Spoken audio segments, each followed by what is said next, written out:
Oh my sweet God, I truly am in hell, aren't I?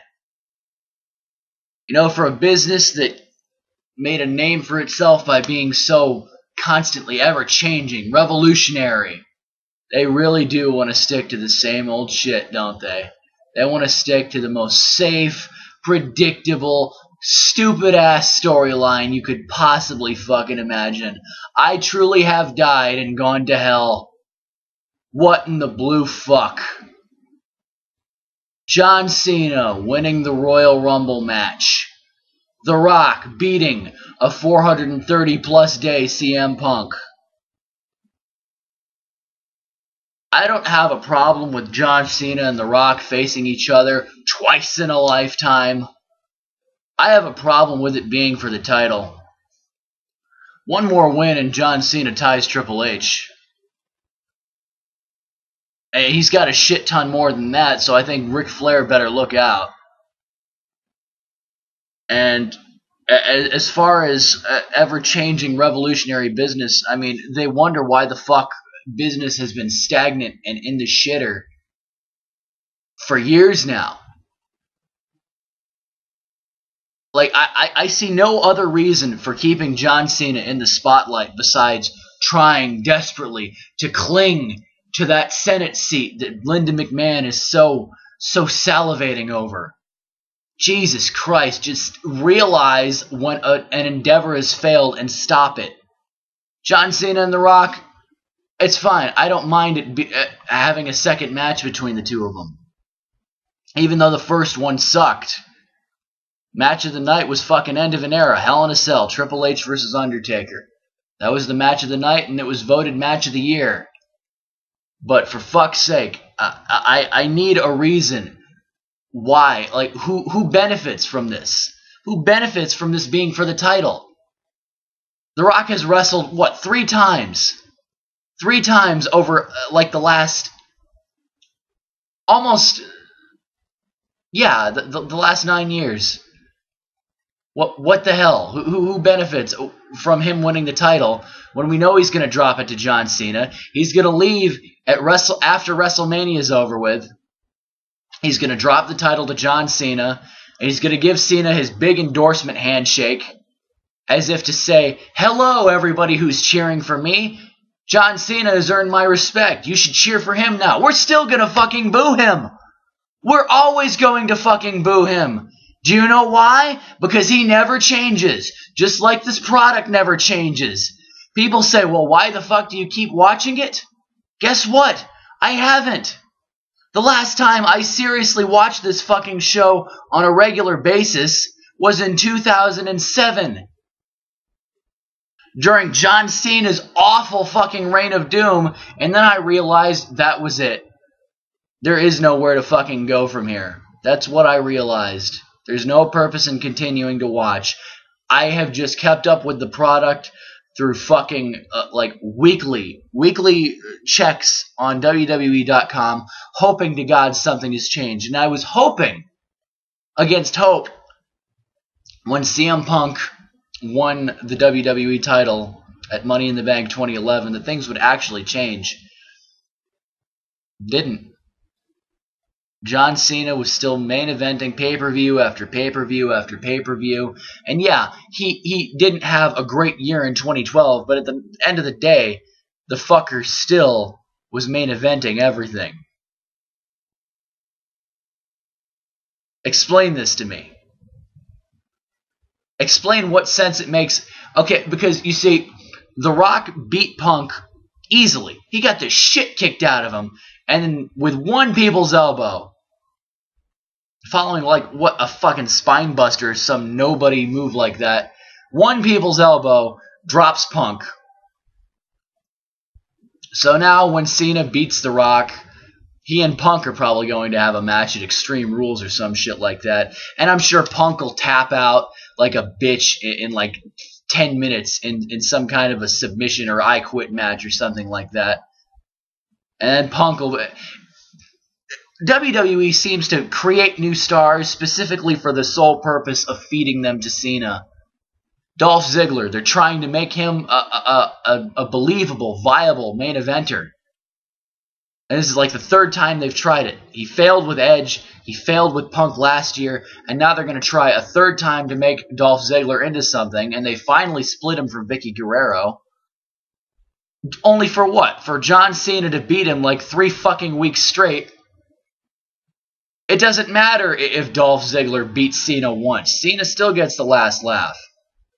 They try and create a new super popular babyface in Ryback. And I don't care for Ryback or Dolph Ziggler for that matter.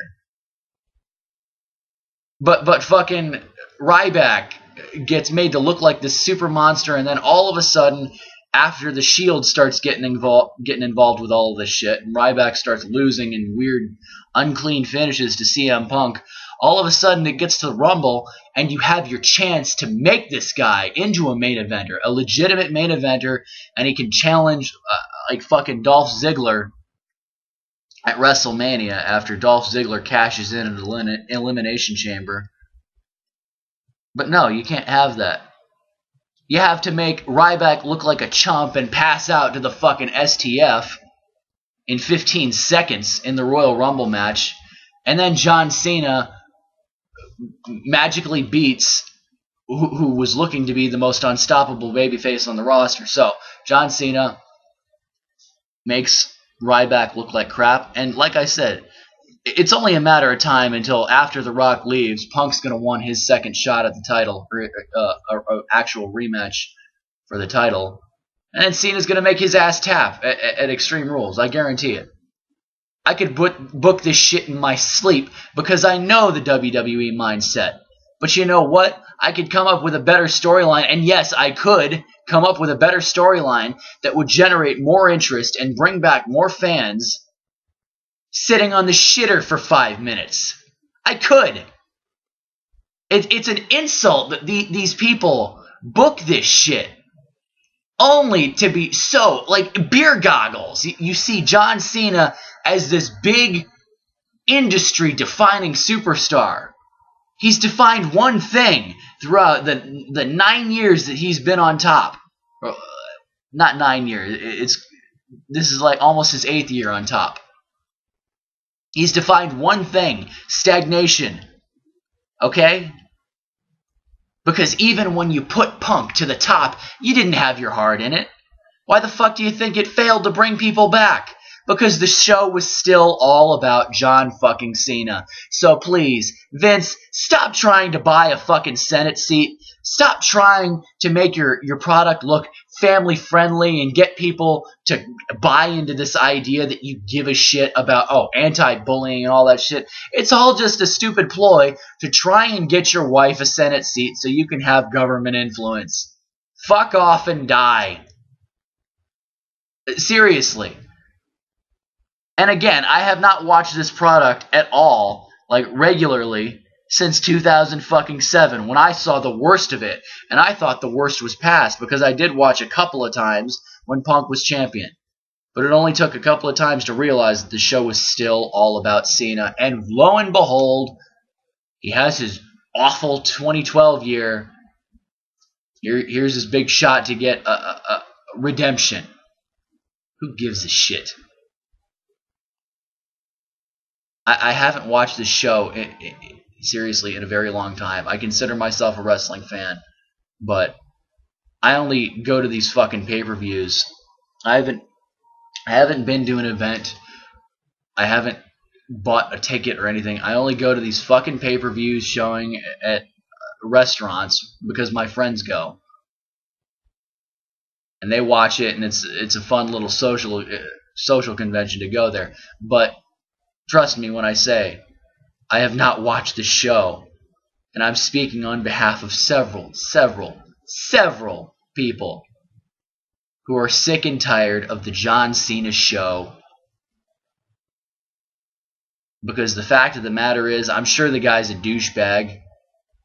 You know, you do all this fucking positive energy, and I'm sure he cheated on his fucking wife. That's his personal life. I don't give a shit. I'm sure he's a douche.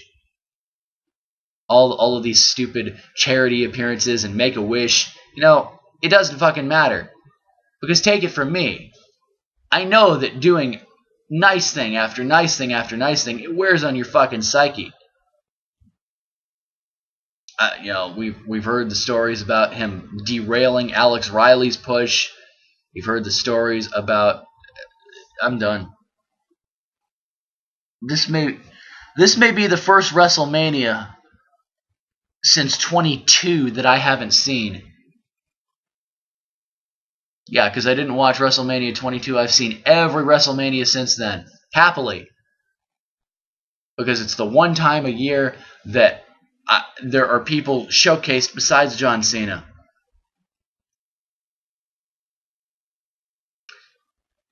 It doesn't matter who you get behind, who you like, because in the end they will all be fed to John Cena until the day he fucking gets some career-ending injury. And I'm not wishing that on the guy, but the fact of the matter is that if he can get injured doing his same old shit routine every fucking day, how you can get injured with the safest routine I can possibly imagine is astounding. And he's had, 3 or 4 bad injuries in the past, 5 years. No wonder he's the laziest motherfucker on the face of the planet. Whatever. I'm done. Fuck John Cena. Fuck the WWE. This may be the first WrestleMania in a long time I don't watch. I have no interest in seeing John Cena beat The Rock. Like I said, a 2-year-old could write this. Who the fuck is booking this? What about this screams revolutionary and forward moving? What about this screams the future of the business when the future keeps getting buried by The Rock and John Cena? And yes, they make money, but what happens when The Rock leaves? What does that leave Cena with? Hogging the belt for 440 days just to one-up Punk? Seems pretty predictable. God. I've seriously never hated anyone that I've never met more than I hate John Cena. And it's not the kind of hate that I tune in to see him, to boo him. I don't tune in. It's just stagnant. It's horseshit. Like this fucking video. So I'll see you guys. I guess we're all in hell now because we're in John Cena's world. Bye-bye, everybody.